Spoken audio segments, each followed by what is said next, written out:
سمعتوا عن حد كان رجع من الشغل تعب فجأة ووقع وملحقوش يوصلوا بيه المستشفى؟ عارفين ان كل 40 ثانية حد بيتعرض لسكتة قلبية؟ طب سألت نفسك هل انا اللي عليا الدور؟ السكتة القلبية القلب بيقف فجأة عن ضخ الدم، وفي دقايق الشخص بيفقد الوعي او يفقد حياته. اعراضها ألم وضيق في الصدر وضيق في التنفس ودوخة وتعب وعرق زيادة. خلي بالكم من النصايح اللي جاية وايه اهم الأطعمة اللي ممكن تقينا من السكتة القلبية.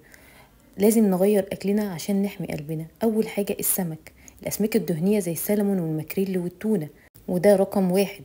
رقم اتنين التوم بينظف الشرايين. عندكم برضو المكسرات النية بتقلل جدا الالتهابات. وعندكم برضو الخضروات الورقية، الخس والجرجير بيحسن ضغط الدم، كل الخضروات الورقية. أهم حاجة برضو نقلل من المقليات والدهون واللحوم المصنعة والسكر الزيادة والملح الزيادة. وشاركوا الفيديو ده مع حد يهمك قلبه، واكتبولي في الكومنتات ايه اكتر حاجة ناويين تبدأوا تغيروها في اكلكم من النهاردة.